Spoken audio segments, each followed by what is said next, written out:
Vectors काफी important topic है, JEE mains और एडवांस दोनों के ही पॉइंट से।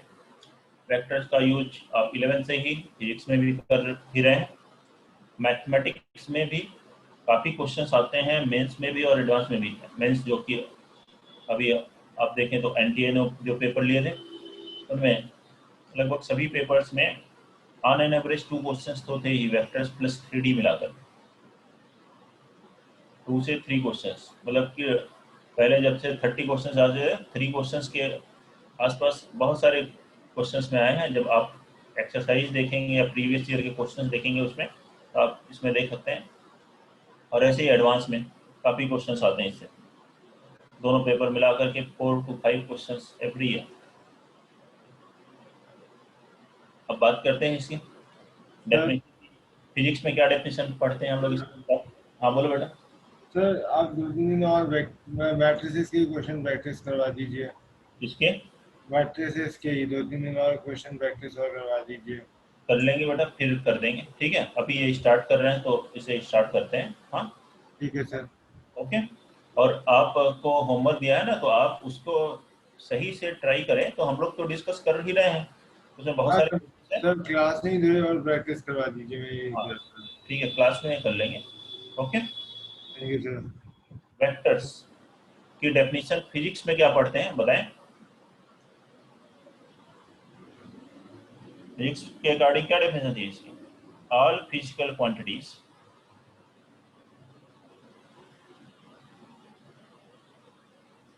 having magnitude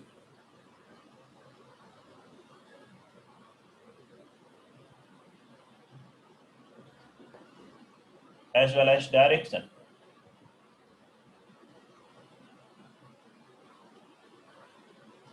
having magnitude as well as direction and also follow।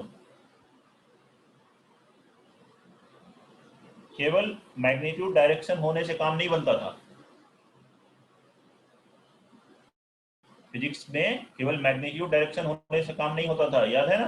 Also follow vector rule of addition of vector rule, मतलब triangle rule और parallelogram law of addition. Vector rule of addition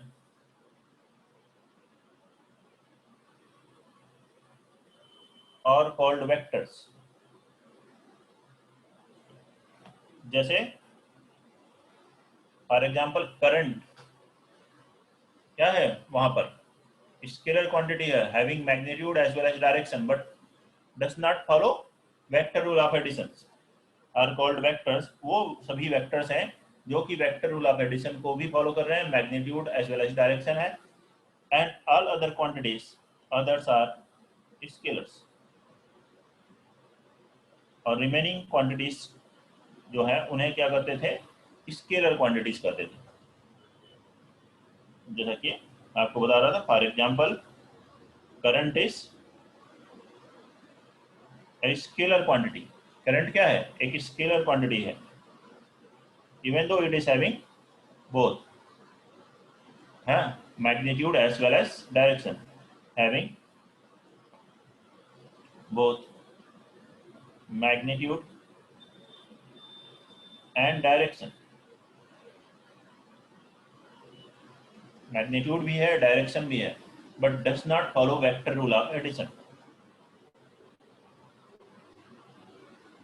but does not follow vector rule of addition. ठीक है। अब mathematics के language में बात करते हैं, यहाँ फिजिकल क्वांटिटीज नहीं दी होंगी कि ये, ठीक है, एक्सीलरेशन है, ये वेलोसिटी है, इन जनरल ऐसा नहीं दिया हुआ होगा, बस वेक्टर्स क्वांटिटी। तो अब मैथ्स में हम लोग डेफिनेशन की बात करें तो क्या लिखेंगे वेक्टर की डेफिनेशन? आगे तो हमें मैथमेटिक्स का ही पार्ट पढ़ना है। इन मैथमेटिक्स वेक्टर्स को क्या कहें? Vectors are called directed line segments. जो डायरेक्टेड हो मतलब एक डायरेक्शन हो, लाइन सेगमेंट मतलब उस लाइन सेगमेंट की लेंथ फिक्स हो गई तो मैग्नीट्यूड फिक्स हो गया। एक डायरेक्टेड लाइन सेगमेंट से रिप्रेजेंट करते हैं, जैसे कि ये एक लाइन सेगमेंट है ए बी, इसकी एक डायरेक्शन है, इस पॉइंट ए को हम कर देते हैं initial point,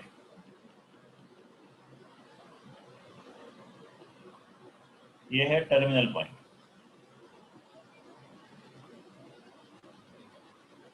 and this A B, ये जो लाइन है, this is also known as line of support, जिस पर ये वेक्टर्स को हमने रिप्रेजेंट किया है। ठीक है, तो इसको रिप्रेजेंट करने का ऐसे लिखते हैं वेक्टर ए बी। मान लीजिए वेक्टर ए के इक्विवेलेंट है तो हम इसको लिखते हैं vector A B is equal to vector A के ऊपर वेक्टर का ये साइन बना हुआ है।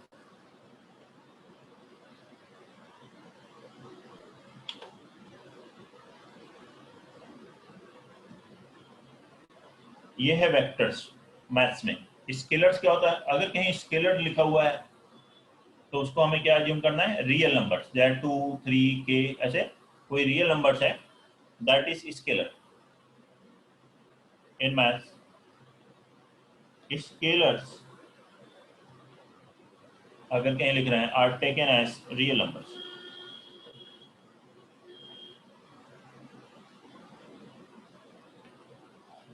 ठीक है, तो वेक्टर तो ये हो गया, और स्केलर्स मतलब रियल नंबर्स। चलिए जो अगर वेक्टर ए ऐसे दिया हुआ है X I cap plus Y J cap plus Z K cap, तो इसका मैग्नीट्यूड क्या होगा, इसकी लेंथ, देन इट्स मैग्नीट्यूड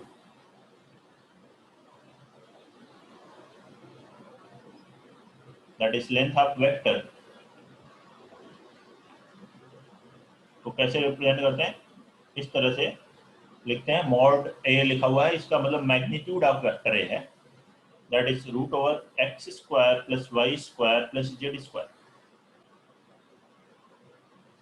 ये होता है magnitude of a vector. Note करेंगे और फिर हम बात करेंगे types of vectors.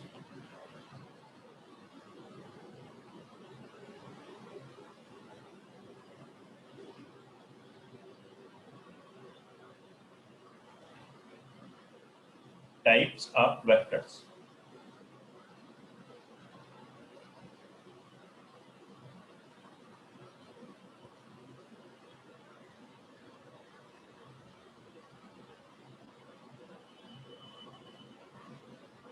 Types of vector में फर्स्ट वन है जीरो वेक्टर और नल वेक्टर।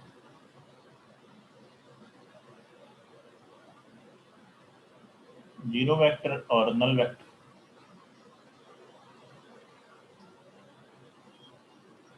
क्या होता है इसमें, एक initial and terminal point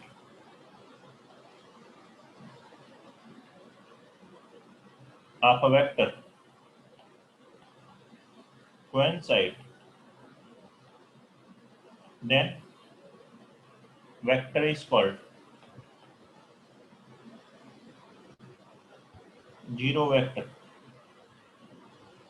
or null vector. It is represented by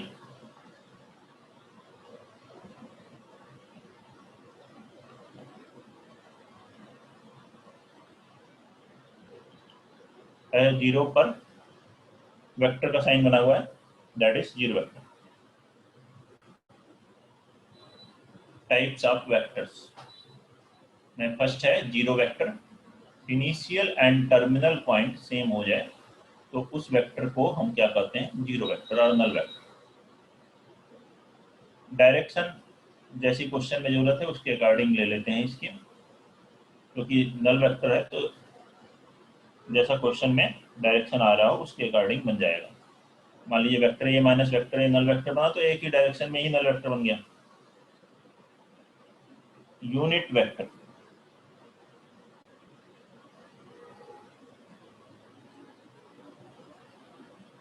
second type है unit vector.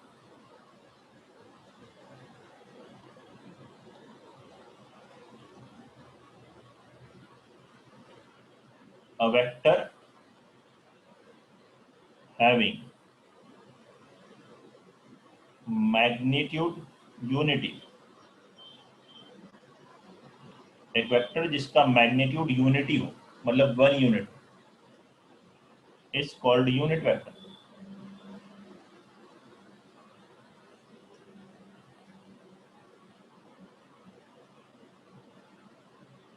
A unit vector in direction of vector A is represented by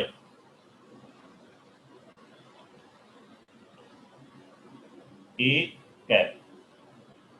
क्या पढ़ते हैं? A cap, read S A cap, A cap पढ़ा जाता है, ठीक है।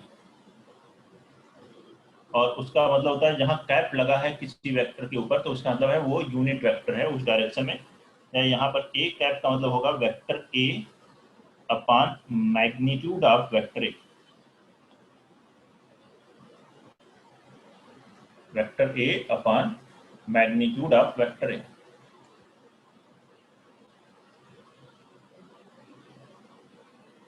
जो हम जानते हैं unit vectors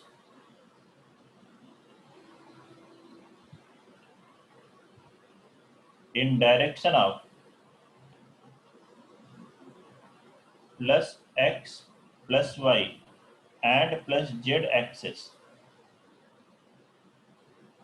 positive x y z axes में यूनिट वेक्टर्स क्या are taken as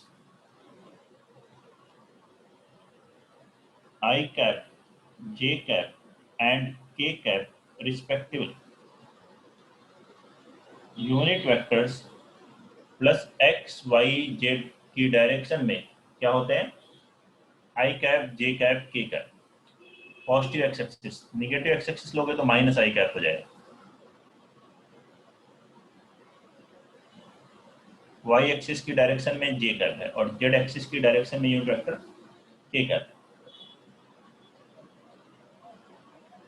third type देखेंगे वेक्टर्स में, को इनिशियल वेक्टर्स।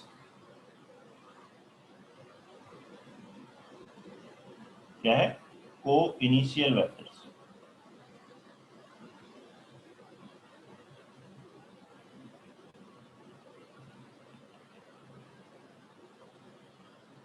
को इनिशियल वेक्टर्स,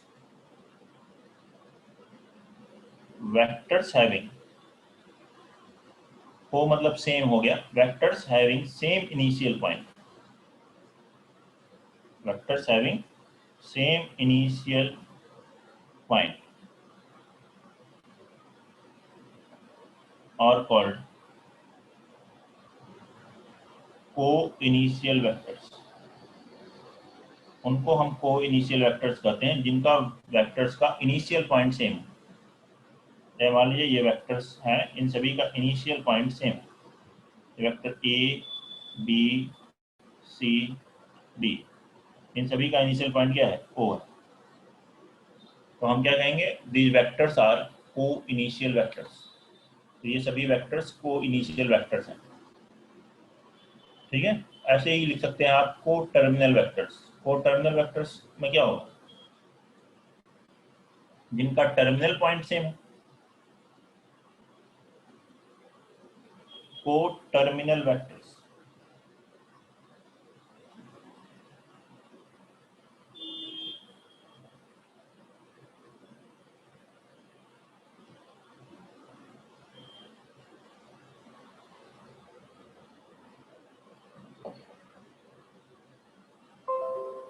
लिखेंगे को terminal vectors, vectors having same terminal point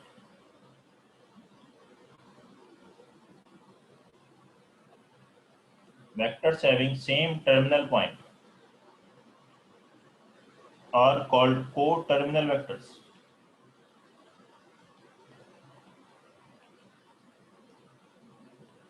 जिनका टर्मिनल पॉइंट सेम होता है,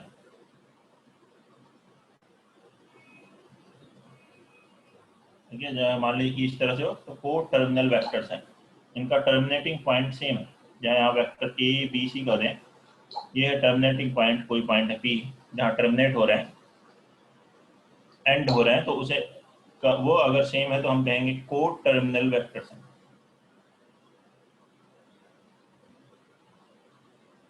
the free and localized vectors.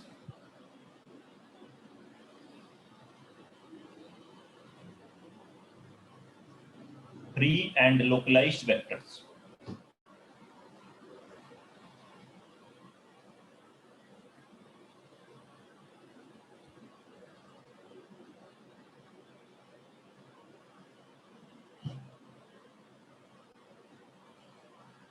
क्या होता है ये free and localised vectors?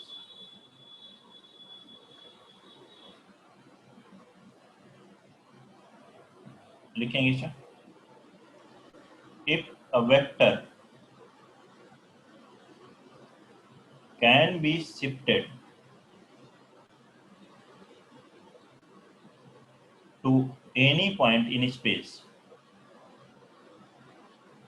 to any point in space as its initial point,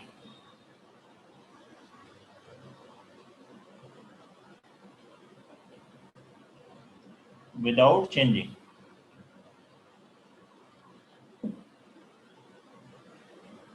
its magnitude and direction. Magnitude वही रखना है, डायरेक्शन वही रखनी है, पैरेलली अगर उसको किसी भी पॉइंट पर स्पेस में शिफ्ट करें, and direction, and due to this shifting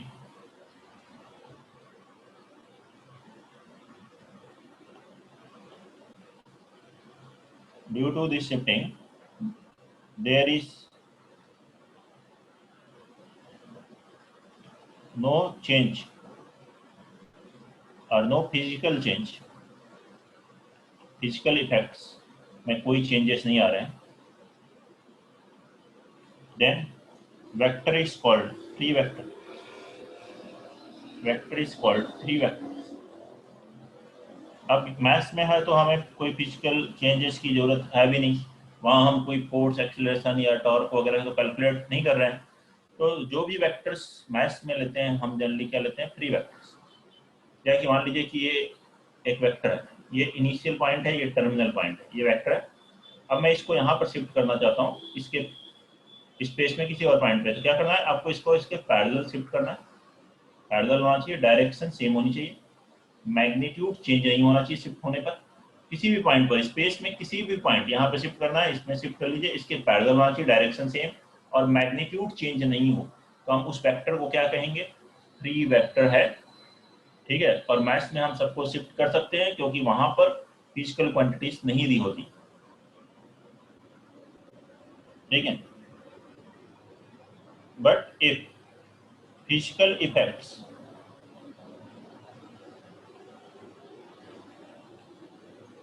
due to it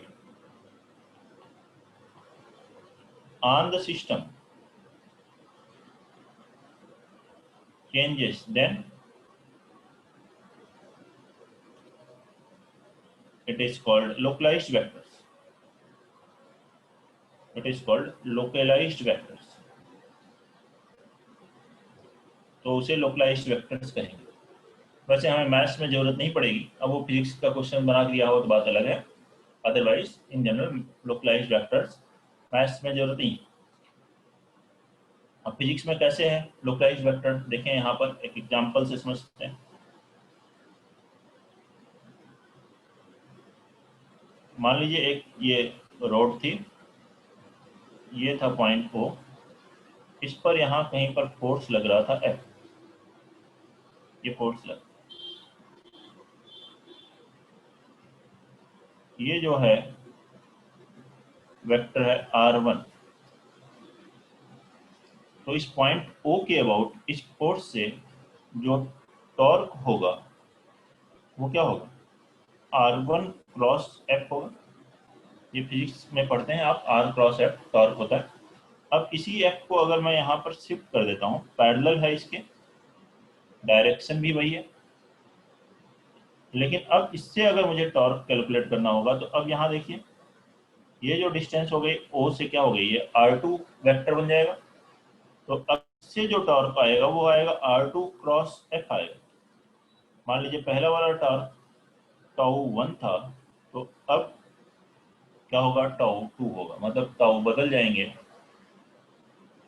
force वही अप्लाई किया जा रहा है, पैरेलल ही शिफ्ट किया गया है, मैग्नीट्यूड डायरेक्शन में कोई चेंज नहीं किए गए हैं। तो यहाँ पर ये जो फोर्स है, this force is localised vector.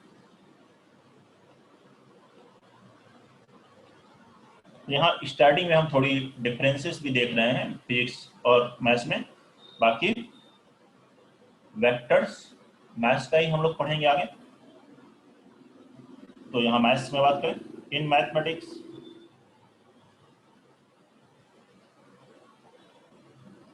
a vector is generally taken as free vector, taken as free vector। Maths में जो वेक्टर्स हम जनरली लेते हैं वो क्या लेते हैं, फ्री वेक्टर्स लेते हैं।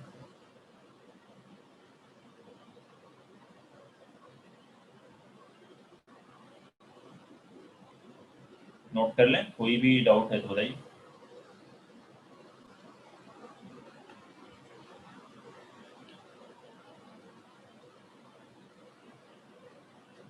नेक्स्ट पॉइंट की बात करेंगे, equal vectors. Equal vectors,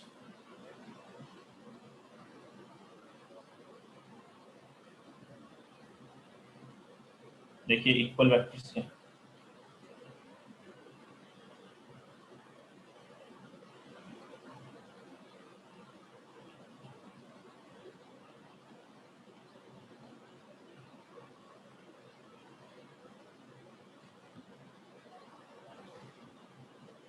two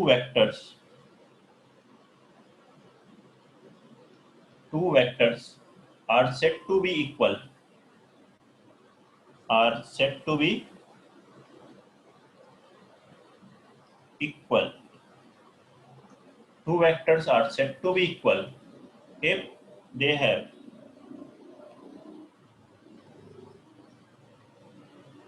have same magnitude। दोनों का मैग्नीट्यूड सेम होना चाहिए। They have same magnitude and direction, दोनों का मैग्नीट्यूड सेम हो, डायरेक्शन सेम हो। ठीक है, मैथ्स में बस इतना ही कभी है, लेकिन अगर फिजिक्स है तो फिर आगे हमें ये भी लिखना पड़ेगा, and also represent same physical quantities, दोनों की फिजिकल क्वांटिटीज भी सेम हो।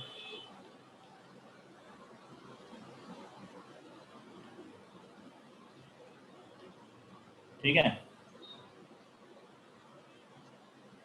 अब यहाँ पर मान लीजिए दो वेक्टर्स हैं, ये ए और दूसरा है बी, दोनों पैरेलल है, डायरेक्शन सेम है, ए पैरेलल टू बी है, मैग्नीट्यूड अगर इक्वल है, ये दोनों ही कंडीशन आ गई, then vector A is equal to vector B. ठीक है, डायरेक्शन सेम होनी चाहिए, डायरेक्शन अपोजिट हो जाएगी, मैग्नीट्यूड सेम है, A is equal to magnitude C same है, ए सी के पैरेलल है लेकिन डायरेक्शन अपोजिट है, तो सी बराबर क्या होगा, माइनस टाइम्स वेक्टर ए।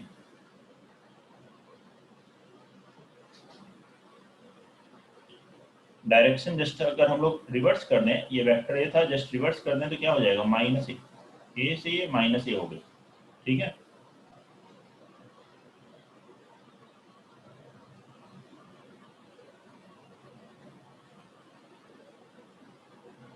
बहुत ही बेसिक पॉइंट से स्टार्ट किया है, लेकिन क्वेश्चन अभी आप जब देखेंगे तो इन सभी का अच्छे खासा यूज होगा,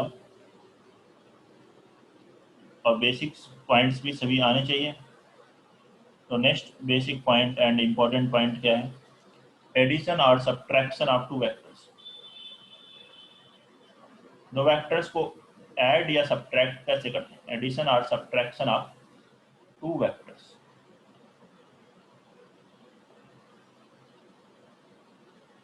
मान लीजिए स्पेस में कहीं दो वेक्टर्स हैं, मान लीजिए मेरे पास ये दो वेक्टर्स हैं, एक यहाँ है स्पेस में, एक इधर है कहीं, ठीक है, या एक आपके पास एक मेरे पास यहाँ वेक्टर्स है।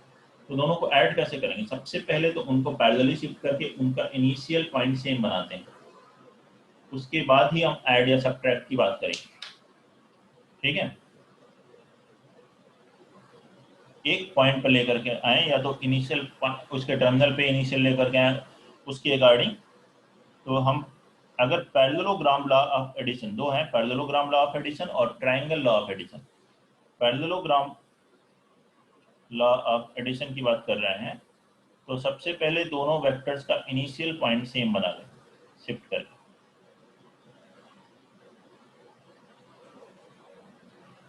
ठीक है। जो है ये अगर वेक्टर ए है, इसी के इनिशियल पॉइंट पर वेक्टर बी ले आए। जैसे अभी आपको बताया किसी भी पॉइंट को इनिशियल पॉइंट बनाया जा सकता है, तो उसके अकॉर्डिंग आप पहले इनिशियल पॉइंट सेम बना लीजिए। फिर यहाँ पे पैरेललोग्राम को कंप्लीट कीजिए। कैसे कंप्लीट करेंगे? इसके पैरेलल लाइंस बनाइए, और ये तो ए है, ये बी है, मान लीजिए सी है, तो पैरेललोग्राम है तो ओ ए और बी सी बराबर होंगे। अगर मैं इसको एक डायरेक्शन दे देता हूँ तो मैग्नीट्यूड सेम हो गया, पैरेलल हो गए, तो ये वेक्टर अगर ए है तो ये वेक्टर भी ए होगा। ऐसे ही ए सी और बी, ये दो है पैरेलल है, साइड्स इक्वल है, लेंथ में मैग्नीट्यूड सेम है। अगर यहाँ डायरेक्शन इस तरह से एक वेक्टर बना दे तो ये वेक्टर बी हो। तो यहाँ पे ये जो डायगोनल आ रही होगी ओ सी, उसके अलावा जो वेक्टर मिलता है वो होता है इन दोनों का sum, vector A plus vector B. यही है पैरेललोग्राम लॉ ऑफ एडिशन। क्या करना है? ए और बी का इनिशियल पॉइंट सेम बना ले, और फिर टर्मिनल यहाँ पे पैरेललोग्राम को बना करेंगे तो ये जो डायगोनल बन रही है इनिशियल पॉइंट से जो पास होते हुए, वही है वेक्टर ए प्लस बी। अच्छा, ए माइनस बी बनाना हो तो इसकी डायरेक्शन को चेंज कर दें बी की, क्या बन जाएगा? ये माइनस बी। अब इधर एक पैरेललोग्राम बना दें, तो ये जो वेक्टर आएगा, ये वेक्टर क्या मिला? ए माइनस बी, ठीक है। ध्यान से देखिए, ये जो दूसरी डायगोनल थी इस पैरेललोग्राम की, और ये जो ए माइनस बी है, मान लीजिए अगर मैं ये ओपी लिखता हूँ तो ये ओपी और बी ये पैरेलल है, मैग्नीट्यूड सेम है, तो ये जो बी ए होगा ये वेक्टर बी क्या होगा? ए माइनस बी होगा। एक डायगोनल ए प्लस बी होती है तो दूसरी डायगोनल ए माइनस बी आ रही होती है डायरेक्शन के अकॉर्डिंग। देखिए बी से ए पे टर्मिनल पॉइंट है, ए पे इनिशियल पॉइंट है, सॉरी ए पे टर्मिनल पॉइंट है, हाँ बी पे इनिशियल पॉइंट है, ए पे टर्मिनल पॉइंट है, तो इसे कहेंगे वेक्टर ए माइनस बी।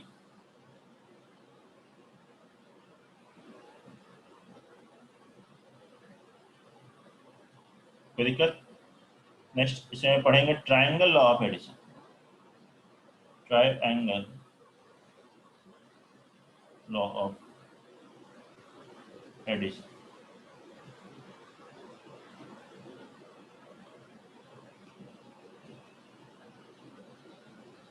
इसी ट्रायंगल को यहाँ से ले लीजिए आप, ये जो पैरेललोग्राम का ये ट्रायंगल है ये उठा लीजिए, तो ये ए प्लस बी बन जाएगा।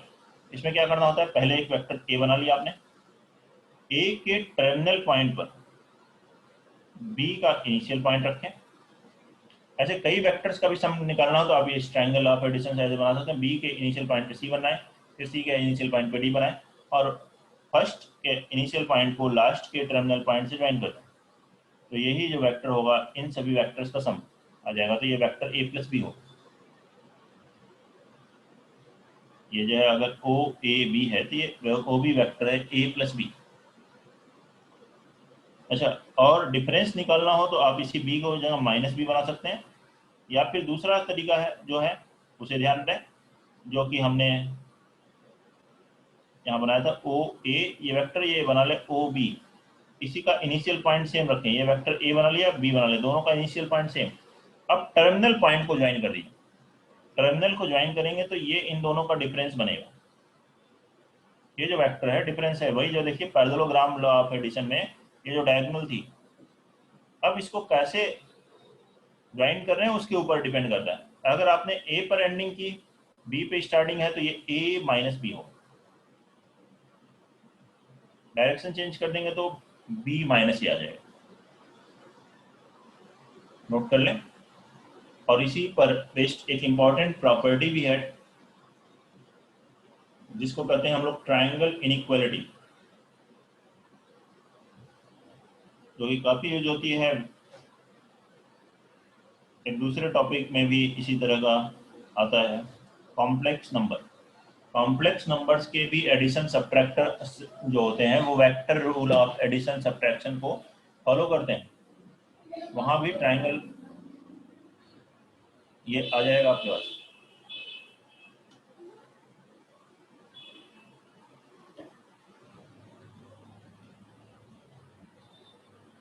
देखिए ट्रायंगल इनइक्वालिटी क्या, इसमें हम बात करें तो एक ट्रायंगल में sum of two sides third side से हमेशा छोटी होती है। तो यहां से magnitude A plus magnitude B जो है, magnitude A plus magnitude B, ये जो वैल्यू है ये हमेशा ग्रेटर होगी। थर्ड साइड कौन सी हुई, मैग्नीट्यूड ए प्लस बी। देखिए दो साइड का सम थर्ड से बड़ा है। ये इस ट्रायंगल में देखेंगे तो मैग्नीट्यूड ए माइनस बी से भी बड़ी होगी। दोनों ट्रायंगल की लगा सकते हैं, ए प्लस बी हो या माइनस बी। और ऐसे ही डिफरेंस ऑफ टू साइड्स, अगर magnitude A minus magnitude B का करेंगे तो वो थर्ड साइड से छोटा होगा, या magnitude B minus magnitude A भी लिख सकते हो, मतलब इसका मॉडुलस। यही होती है ट्रायंगल इनइक्वालिटी। यहाँ इक्वल क्यों लिखा है, इक्वल होगा तो ट्रायंगल नहीं बनेगा, ये कोलिनियर हो जाएंगे, एक ही लाइन पे आ जाएंगे।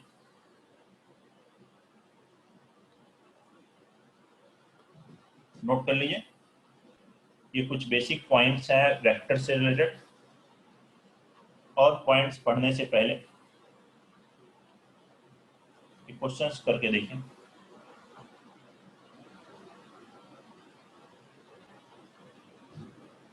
फर्स्ट क्वेश्चन है,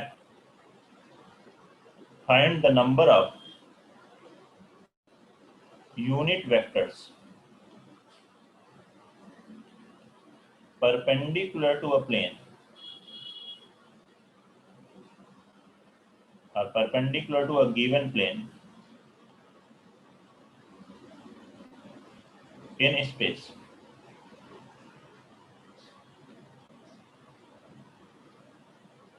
स्पेस में एक प्लेन के perpendicular number of unit vectors calculate करना।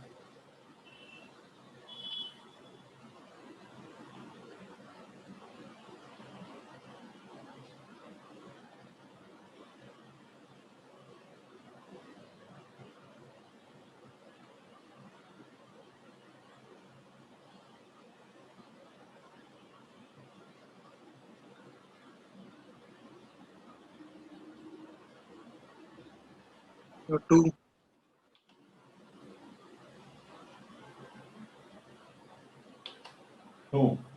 ठीक है, एक प्लेन के परपेंडिकुलर, जैसे मान लीजिए एक प्लेन है या ये प्लेन है, इसके परपेंडिकुलर ये यूनिट वेक्टर है। लेकिन अगर मैं इसको शिफ्ट करता हूँ ऐसे, ये भी परपेंडिकुलर है, ये भी परपेंडिकुलर है, ये भी परपेंडिकुलर है, लेकिन दोनों वेक्टर सेम है। ये वेक्टर ए है तो ये भी वेक्टर ए है, क्योंकि दोनों का डायरेक्शन सेम हो गई और मैग्नीट्यूड सेम हो गया। मान लीजिए अगर ये प्लेन है, इस पे मैं यहाँ पर एक मैग्नीट्यूड यूनिट वेक्टर का बनाता हूँ जो कि वेक्टर ए कैप है। अब इधर इसके परपेंडिकुलर अगर मैं दूसरा बना रहा हूँ तो वो दूसरा वेक्टर नहीं होगा, इसका अगर मैग्नीट्यूड बने तो ये दोनों पैरेलल हैं, मैग्नीट्यूड डायरेक्शन भी सेम है, तो ये भी ए कैप ही होगा। यहाँ कहीं भी आप परपेंडिकुलर ऐसे बनाएं वो सारे ए कैप ही होंगे, कहीं भी बना लो इस प्लेन में।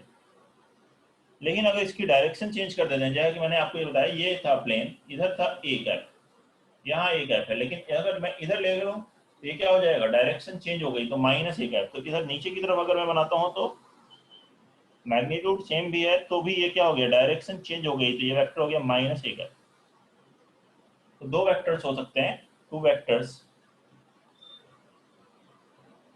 A cap and minus A cap. कोई प्रॉब्लम? सेकेंड क्वेश्चन लिखें, find the number of unit vectors perpendicular to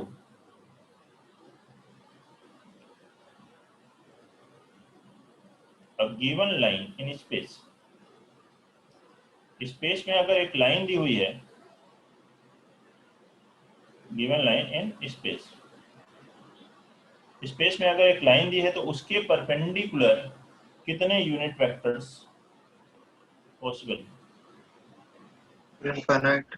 जैसे कि ये वेक्टर्स है, ये एक लाइन है, इसके परपेंडिकुलर मुझे वेक्टर चाहिए, तो ये एक वेक्टर मैंने दूसरा ले लिया, ये यूनिट वेक्टर। ऐसे अगर मैं शिफ्ट करूंगा तो ये सभी एक ऐप ही रहेंगे, लेकिन जैसे ही मैं अगर इसकी डायरेक्शन को चेंज करता हूँ, ऐसे कर दी, अभी भी ये परपेंडिकुलर, ऐसे था तब भी परपेंडिकुलर था, ये ऐसे तब भी परपेंडिकुलर, लेकिन डायरेक्शन चेंज हो गई। इवन 0.00001 डिग्री भी चेंज हुआ, डायरेक्शन चेंज होते ही वेक्टर चेंज हो जाएगा। लेंथ मैं वही रख रहा हूँ, यूनिट वेक्टर ही रख रहे हैं, तो अभी इस तरह के कितने वेक्टर्स बन जाएंगे? Infinite vectors. तो इसलिए सेकेंड क्वेश्चन के लिए आंसर क्या है? ऐसे इनफाइनाइट वेक्टर्स पॉसिबल है।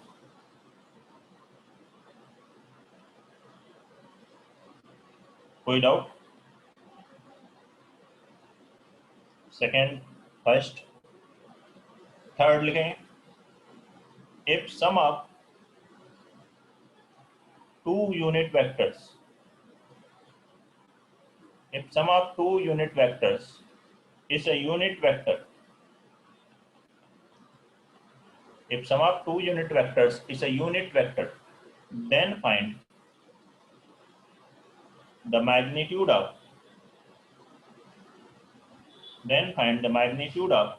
their difference।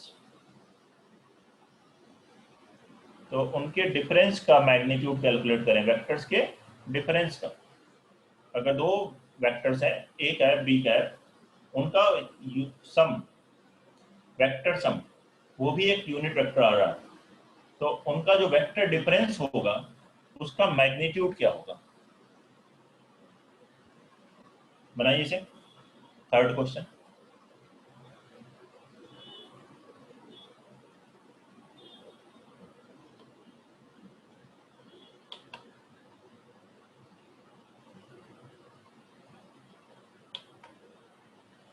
Sir one.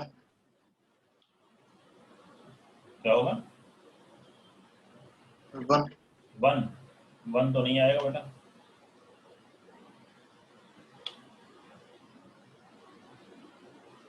बहुत ही आसान क्वेश्चन है, ध्यान से बनाने की कोशिश करें।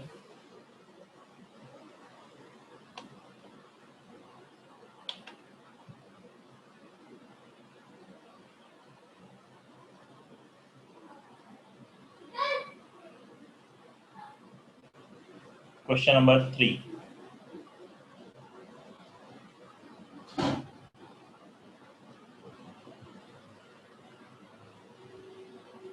टू यूनिट वेक्टर्स का सम एक यूनिट वेक्टर है। मैं ट्रायंगल बनाता हूँ, या मान लीजिए वेक्टर ए है, इसके टर्मिनल पे जब हम इनिशियल पॉइंट रखेंगे तो ये आएगा बी कैप, ठीक है। इसको जब मैं ज्वाइन करता हूं तो ये वेक्टर बनता है, ये है A cap plus B cap. Question के अकॉर्डिंग इसका मैग्नीट्यूड तो 1, ये मैग्नीट्यूड 1, और इसका मैग्नीट्यूड भी बना रहा है, मतलब ये जो ट्राइंगल बन रहा है, अगर मैं इसे कहता हूँ ओ ए बी है, ये ट्राइंगल कैसा है? इक्विलैटरल ट्राइंगल, तो ये सभी एंगल 60 डिग्री, ऐसा कर सकते हैं। अब लेकिन मुझे डिफरेंस का मैग्नीट्यूड निकालना है, तो मुझे बी की डायरेक्शन चेंज करनी होगी। इधर बी कैप था तो इधर डायरेक्शन किए तो ये हो गया minus B cap. Minus B cap की लेंथ तो 1 ही रहेगी, लेकिन डायरेक्शन चेंज होगी। अब ये वेक्टर जो बनेगा, मान लीजिए है अगर P, तो ये जो वेक्टर OP है वो है A cap minus B cap. मुझे इसका मैग्नीट्यूड निकालना है, मुझे नहीं मालूम कितना मैग्नीट्यूड आएगा, लेट अस अज्यूम ये x आएगा, तो ये x कैलकुलेट करना, यही तो क्वेश्चन है। देखिए vector rule of addition subtraction जो एकदम बेसिक पॉइंट है उसी पर बेस्ड क्वेश्चन है, आंसर आना चाहिए। अब बताइए आंसर।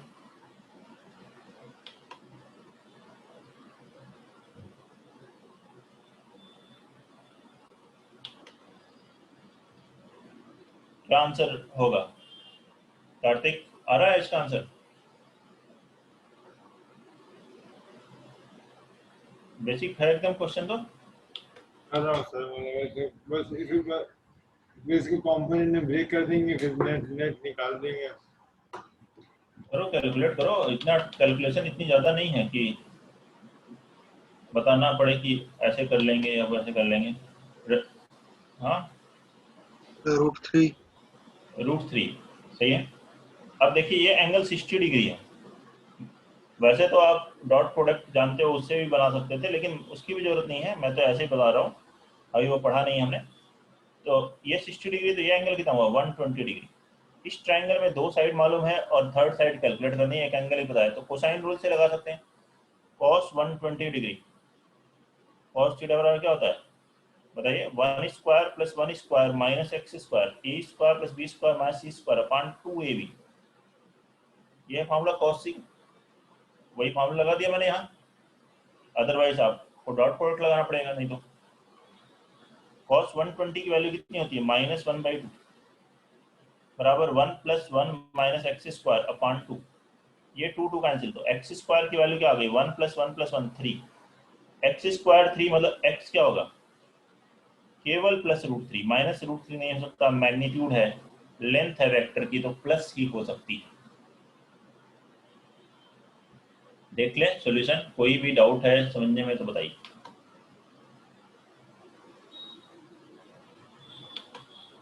किसी को भी कोई डाउट है इसमें? क्लियर है? सभी बेसिक पॉइंट्स हमने कवर किया है आज, और कुछ क्वेश्चंस किए हैं, और भी क्वेश्चंस हम लोग फिर अगली क्लास में करेंगे।